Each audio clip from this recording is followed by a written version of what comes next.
ओम श्री गणेशाय नमः। ओम नमः शिवाय। दोस्तों, आप सभी को हमारे YouTube channel Shraddha and faith में स्वागत है।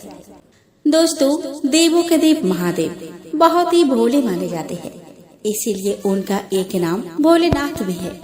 पौराणिक मान्यता के अनुसार भगवान शंकर को प्रसन्न करने के लिए किसी भी तरह के खास विशेष पूजन की आवश्यकता नहीं होती, क्योंकि कहा जाता है कि वह तो भोले है और भक्त के मन से की गई क्षणिक मात्र की भक्ति से ही वह प्रसन्न हो जाते हैं।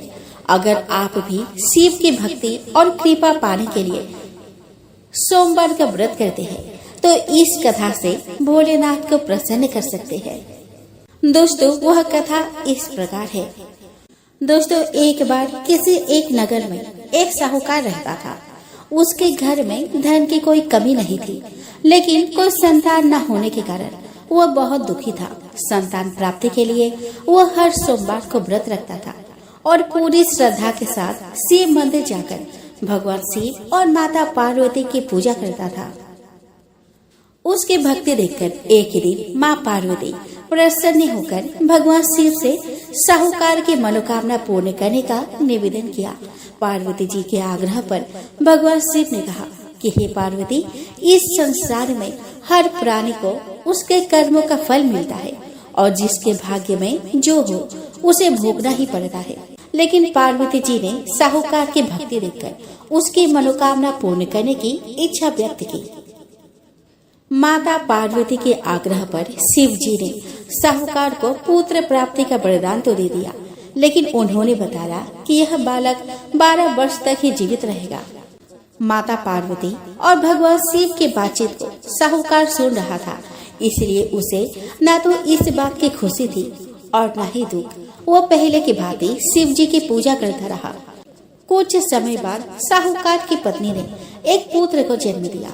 जब वह बालक 11 वर्ष का हुआ तो उसे पढ़ने के लिए काशी भेज दिया गया।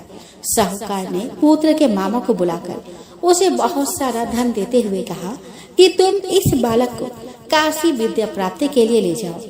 तुम लोग रास्ते में यज्ञ कराते जाना और ब्राह्मणों को भोजन दक्षिणा देते हुए जाना। दोनों मामा भांजे इसी तरह यज्ञ कराते और ब्राह्मणों को दान दक्षिणा देते काशी नगरी निकल पड़े। इस दौरान रात में एक नगर पड़ा जहाँ नगर के राजा की कन्या का विवाह था, लेकिन जिस राजकुमार से उसका विवाह होने वाला था वह एक आंख से काना था। राजकुमार के पिता ने अपने पुत्र के काना होने की बात को छुपाने के लिए उसने सोचा कि क्यों न मैं साहूकार के पुत्र को दूल्हा बनाकर राजकुमारी से विवाह करा दूं। विवाह के बाद इसको धन देकर विदा कर दूंगा और राजकुमारी को अपने नगर ले आऊंगा। लड़के को दूल्हे के वस्त्र पहनाकर राजकुमारी से विवाह करा दिया गया। साहूकार का पुत्र ईमानदार था। उसे यह बात सही नहीं लगी, इसलिए उसने अवसर पाकर राजकुमारी के दुपट्टे पर लिखा कि तुम्हारा विवाह तो मेरे साथ हुआ है, लेकिन जिस राजकुमार के संग तुम्हें भेजा जाएगा वो एक आंख से काना है। मैं तो काशी पढ़ने जा रहा हूँ। जब राजकुमारी ने चुन्नी पल्ली की बातें पढ़ी तो उसने अपने माता पिता को यह बात बताई। राजा ने अपनी पुत्री को विदा नहीं किया, फिर बारात वापस चली गई। दूसरी ओर साहूकार का लड़का और उसका मामा काशी पहुँचे और वहाँ जाकर उन्होंने यज्ञ किया। जिस दिन लड़का 12 साल का हुआ उस दिन भी यज्ञ का आयोजन था। लड़के ने अपने मामा से कहा कि मेरी तबीयत कुछ ठीक नहीं है। मामा ने कहा कि तुम अंदर जाकर आराम कर लो। शिव जी के वरदान अनुसार कुछ ही देर में उस बालक के प्राण निकल गए। मृत भांजे को देखकर उसके मामा ने विलाप करना शुरू किया। संजोगवश उसी समय शिव जी और माता पार्वती उधर से जा रहे थे।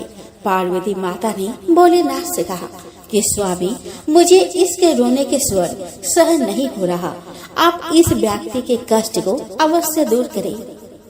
जब शिव जी मृत बालक के समीप गए तो वह बोले कि यह उसी साहूकार का पुत्र है जिससे मैंने 12 वर्ष की आयु का वरदान दिया था। अब इसकी आयु पूरी हो चुकी है। लेकिन मातृ भाव से विभोर माता पार्वती ने कहा कि हे महादेव, आप इस बालक को और आयु देने की कृपा करे, अन्यथा इसके वियोग में इसके माता पिता भी तड़प तड़प कर मर जाएंगे।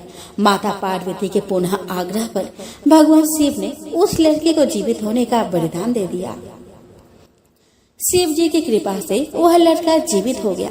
शिक्षा पूरी करके लड़का मामा के साथ अपने नगर की ओर वापस चल दिया। दोनों चलते हुए उसी नगर में पहुँचे जहाँ उसका विवाह हुआ था। उस नगर में भी उन्होंने यज्ञ का आयोजन किया। उस लड़के के ससुर ने उसे पहचान लिया और महल में ले जाकर उसकी खातिरदारी की और अपने पुत्री को विदा किया। इधर साहूकार और उसकी पत्नी भूखे प्यासे रहकर बेटे की प्रतीक्षा कर रहे थे। उन्होंने प्रण कर रखा था कि यदि उन्हें अपने बेटे की मृत्यु का समाचार मिला तो वह भी प्राण त्याग देंगे, परंतु अपने बेटे के जीवित होने का समाचार पाकर वह बेहद प्रसन्न हुए। उसी रात भगवान शिव ने साहूकार के स्वप्न में आकर कहा कि हे सृष्टि, मैंने तेरे सोमवार के व्रत करने और व्रत कथा सुनने से प्रसन्न होकर तेरे पुत्र को लंबी आयु प्रदान की है। इसी प्रकार जो कोई सोमवार व्रत करता है और कथा सुनता और पढ़ता है, उसके सभी दुख दूर होते हैं और सभी मनोकामनाएं पूर्ण होती है। तो दोस्तों, एक बार शिव जी और माता पार्वती मृत्यु लोक पर घूम रहे थे। घूमते घूमते वह विदर्भ देश के अमरावती नामक नगर में आ गए। उस नगर में एक सुंदर शिव मंदिर था, इसीलिए महादेव जी पार्वती जी के साथ वह रहने लग गए। एक दिन बातों बातों में पार्वती जी ने शिव जी को चौसर खेलने को कहा। शिव जी राजी हो गए और चौसर खेलने लग गए। उसी समय मंदिर का पुजारी दैनिक आरती के लिए आया। पार्वती ने पुजारी से पूछा कि बताओ, हम दोनों में चौसर में कौन जीतेगा। वह पुजारी भगवान शिव का भक्त था और उसके मुंह से तुरंत निकल पड़ा, महादेव जी जीतेंगे। चौसर का खेल खत्म होने पर पार्वती जी जीत गई और शिव जी हार गए। पार्वती जी ने क्रोधित होकर उस पुजारी को श्राप देना चाहा, तभी शिव जी ने उन्हें रोक दिया और कहा कि यह तो भाग्य का खेल है, उसकी कोई गलती नहीं है। फिर भी माता पार्वती ने उसे कोढ़ी होने का श्राप दे दिया। उसे कोढ़ हो गया। काफी समय तक वह कोढ़ से पीड़ित रहा। एक दिन एक अप्सरा उस मंदिर में शिव जी की आराधना के लिए आई और उसने उस पुजारी के कोढ़ को देखा। अप्सरा ने उस पुजारी को कोढ़ का कारण पूछा तो उसने सारी घटना उसे सुना दी। अप्सरा ने उस पुजारी को कहा कि तुम्हें इस कोढ़ से मुक्ति पाने के लिए 16 सोमवार का व्रत करना चाहिए। उस पुजारी ने व्रत करने की विधि पूछी। अप्सरा ने बताया कि सोमवार के दिन नहा धोकर साफ कपड़े पहन लेना और आधा किलो आटे से पंजरी बना देना। उस पंजरी के 3 भाग करना। प्रदोष काल में भगवान शिव की आराधना करना। इस पंजरी के 1/3 हिस्से को आरती में आने वाले लोगों को प्रसाद के रूप में देना। इस तरह 16 सोमवार तक यही विधि अपनाना। 17वें सोमवार को 1/4 गेहूं की आटा से चूरमा बना देना और शिव जी को अर्पित कर लोगों में बांट देना। इससे तुम्हारा कोढ़ दूर हो जाएगा। इस तरह 16 सोमवार व्रत करने से उसका कोढ़ दूर हो गया और वह खुशी खुशी रहने लगा। एक दिन शिव जी और पार्वती जी दोबारा उस मंदिर में लौटे और उस पुजारी को एकदम स्वस्थ देखा। पार्वती जी ने उस पुजारी से स्वस्थ होने का राज पूछा। उस पुजारी ने कहा कि उसने 16 सोमवार व्रत किए जिससे उसका कोढ़ दूर हो गया। पार्वती जी इस व्रत के बारे में सुनकर बहुत प्रसन्न हुई। उन्होंने भी यह व्रत किया और इससे उनका पुत्र वापस घर लौट आया और आज्ञाकारी बन गया। कार्तिकेय ने अपनी माता से उनके मानसिक परिवर्तन का कारण पूछा जिससे वो वापस घर लौट आए। पार्वती ने उन्हें इन सब के पीछे 16 सोमवार व्रत के बारे में बताया। कार्तिकेय यह सुनकर बहुत खुश हुए। कार्तिकेय ने अपने दूर गए ब्राह्मण मित्र से मिलने के लिए उस व्रत को किया और 16 सोमवार होने पर उसका मित्र उनसे मिलने विदेश से वापस लौट आया। उनके मित्र ने इस राज का कारण पूछा तो कार्तिकेय ने 16 सोमवार व्रत की महिमा बताई। यह सुनकर उस ब्राह्मण मित्र ने भी विवाह के लिए 16 सोमवार व्रत रखने के लिए विचार किया। एक दिन राजा अपने पुत्री के विवाह की तैयारी कर रहा था। कई राजकुमार राजा के पुत्र से विवाह करने के लिए आए। राजा ने एक शर्त रखी कि जिस भी व्यक्ति के गले में हथिनी वरमाला डालेगी, उसके साथ ही उसके पुत्री का विवाह होगा। वो ब्राह्मण भी वही था और भाग्य से उस हथिनी ने उस ब्राह्मण के गले में वरमाला डाल दी और शर्त के अनुसार राजा ने उस ब्राह्मण से अपने पुत्री का विवाह करा दिया। एक दिन राजकुमारी ने ब्राह्मण से पूछा कि आपने ऐसा क्या पुण्य किया जो हथिनी ने दूसरे सभी राजकुमारों को छोड़कर आपके गले में वरमाला डाली। उसने कहा कि प्रिय, मैंने अपने मित्र कार्तिकेय के कहने पर 16 सोमवार के व्रत किए थे। उसी के परिणाम स्वरूप तुम लक्ष्मी जैसी दुल्हन मुझे मिली। राजकुमारी यह सुनकर बहुत प्रभावित हुई और उसने भी पुत्र प्राप्ति के लिए 16 सोमवार का व्रत रखा। फलस्वरूप उसके एक सुंदर पुत्र का जन्म हुआ और जब पुत्र बड़ा हुआ तो पुत्र ने पूछा कि माँ, आपने ऐसा क्या किया जो आपको मेरे जैसा पुत्र मिला। उसने भी पुत्र को 16 सोमवार व्रत की महिमा बताई। यह सुनकर उसने भी राजपाट की इच्छा के लिए यह व्रत रखा। उसी समय एक राजा अपने पुत्र के विवाह के लिए वर तलाश कर रहा था, तो लोगों ने उस बालक को विवाह के लिए उचित बताया। राजा को इसकी सूचना मिलते ही उसने अपने पुत्री का विवाह उस बालक के साथ कर दिया। कुछ सालों बाद जब राजा की मृत्यु हुई तो वो राजा बन गया, क्योंकि उस राजा के कोई पुत्र नहीं था। राजपाट मिलने के बाद भी वह सोमवार व्रत करता रहा। एक दिन 17वें सोमवार व्रत पर उसकी पत्नी को भी पूजा के लिए शिव मंदिर आने को कहा, लेकिन उसने खुद आने के बजाय दासी को भेज दिया।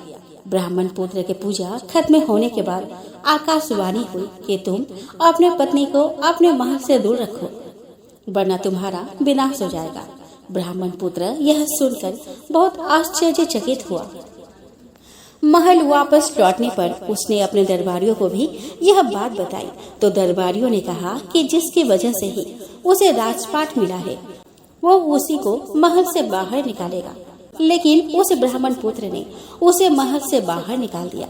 वो राजकुमारी भूखी प्यासी एक अनजान नगरी में आई। वहाँ पर एक बूढ़ी औरत धागा बेचने बाजार जा रही थी। जैसे ही उसने राजकुमारी को देखा तो उसने उसकी मदद करते हुए उसके साथ व्यापार में मदद करने को कहा। राजकुमारी ने भी एक टोकरी अपने सर पर रख ली। कुछ दूरी पर चलने के बाद एक तूफान आया और वह टोकरी उड़कर कहीं चली गई। अब वो बूढ़ी औरत रोने लग गई और उसने राजकुमारी को मनहूस मानते हुए चले जाने को कहा। उसके बाद वो एक तेली के घर पहुंची। उसके वहां पहुंचते ही सारे तेल के घड़े फूट गए और तेल बहने लग गया। उस तेली ने भी उसे मनहूस मानकर उसको वहां से भगा दिया। उसके बाद वो एक सुंदर तालाब के पास पहुंची और जैसे ही पानी पीने लगे, उस पानी में कीड़े चलने लगे और सारा पानी धुंधला हो गया। अपने दुर्भाग्य को कोसते हुए उसने गंदा पानी पी लिया और पेड़ के नीचे सो गई। जैसे ही वो पेड़ के नीचे सोई, उस पेड़ की सारी पत्तियां झड़ गई। अब वो जिस पेड़ के पास जाती, उसकी पत्तियां नीचे गिर जाती। ऐसा देखकर वहाँ के लोग मंदिर के पुजारी के पास गए। उस पुजारी ने उस राजकुमारी का दर्द समझते हुए उससे कहा कि बेटी, तुम मेरे परिवार के साथ रहो, मैं तुम्हें अपने बेटे की तरह रखूंगा। तुम्हें मेरे आश्रम में कोई तकलीफ नहीं होगी। इस तरह वह आश्रम में रहने लग गई। अब वो जो भी खाना बनाती या पानी लाती, उसमें कीड़े पड़ जाते। ऐसा देखकर वो पुजारी आश्चर्यचकित होकर उससे बोला कि बेटी, तुम पर ये कैसा कोप है जो तुम्हारी ऐसी हालत है। उसने वही शिव पूजा में न जाने का कहानी सुनाई। उस पुजारी ने शिव जी की आराधना की और उसको 16 सोमवार व्रत करने को कहा, जिससे उसे जरूर राहत मिलेगी। उसने 16 सोमवार व्रत किया और 17वें सोमवार पर ब्राह्मण पुत्र उसके बारे में सोचने लगा, वो कहाँ होगी, मुझे उसकी तलाश करनी चाहिए। इसीलिए उसने अपने आदमी भेजकर अपने पत्नी को ढूंढने को कहा। उसके आदमी ढूंढते ढूंढते उस पुजारी के घर पहुंच गए और उन्हें वहां राजकुमारी का पता चल गया। उन्होंने पुजारी से राजकुमारी को घर ले जाने को कहा, लेकिन पुजारी ने मना करते हुए कहा कि अपने राजा को कहो कि वह खुद आकर इसे ले जाए। राजा खुद वहाँ पर आया और राजकुमारी को वापस अपने महल ले आया। इस तरह जो भी यह 16 सोमवार व्रत करता है उसके सभी मनोकामनाएं पूरी होती है। आइए दोस्तों, अब हम श्रवण करें शिव चालीसा। श्री गणेश गिरिजा सुवन मंगल बोले सुजान, कहते अयोध्या दास तुम देहु अभय वरदान। जय गिरिजापति दीन दयाला, सदा करत संतन प्रतिपाला। भाल चंद्रमा सोहत नीके, कानन कुंडल नागफनी के। अंगे गौर सिर गंग बहाय, मुंडे माल तन छारे लगाए। वस्त्र खाल बाघंबर सोहे, छवि को देख नाग मुनि मोहे। मैना मातु की है विदुलारी, माँ में अंग सोहत छवि न्यारी। कर त्रिशूल सोहत छवि भारी, करत सदा शत्रुन छयकारी।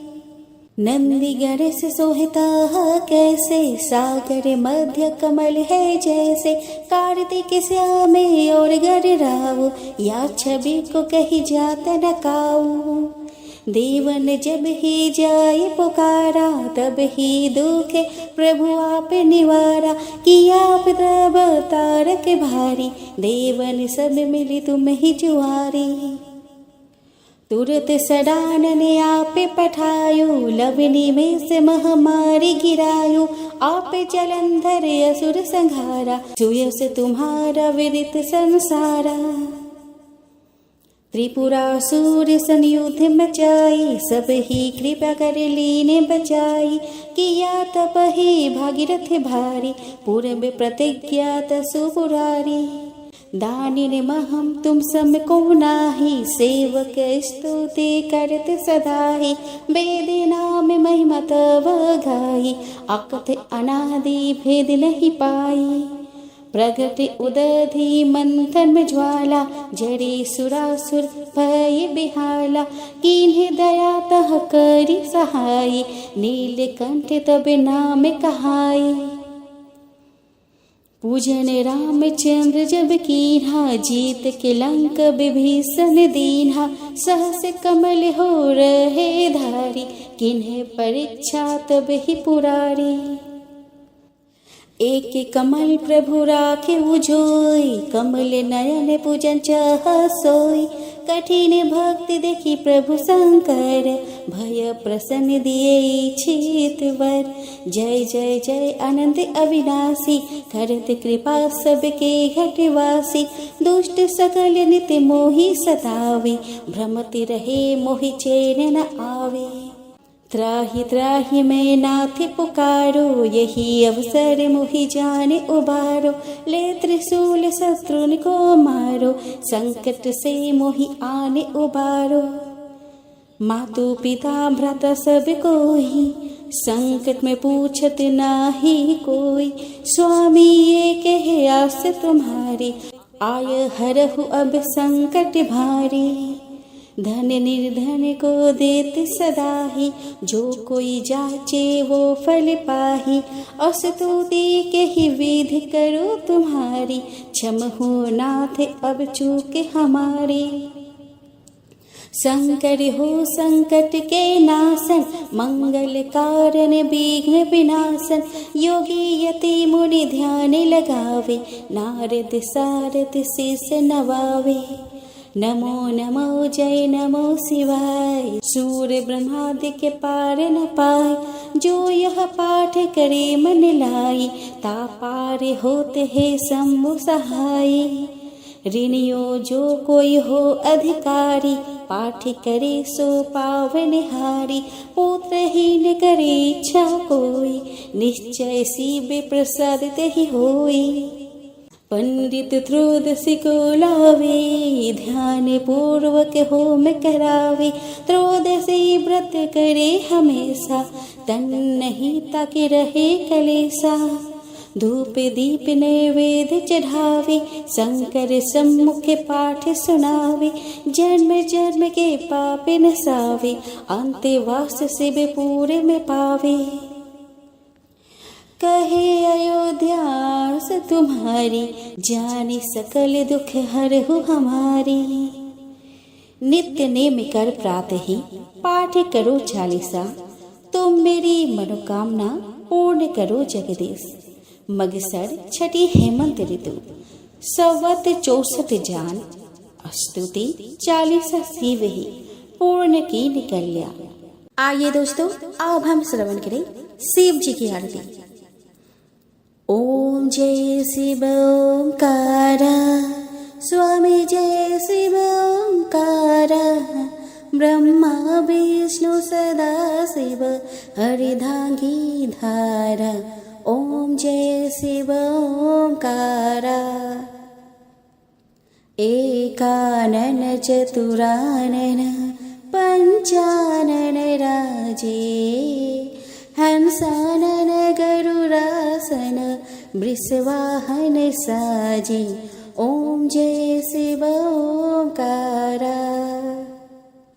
दो भुज चार चतुर भुज, 10 भुज अति सोहे, त्रिगुण रूप निरखते त्रिभुवन जन मोहे। ओम जय शिव ओंकारा।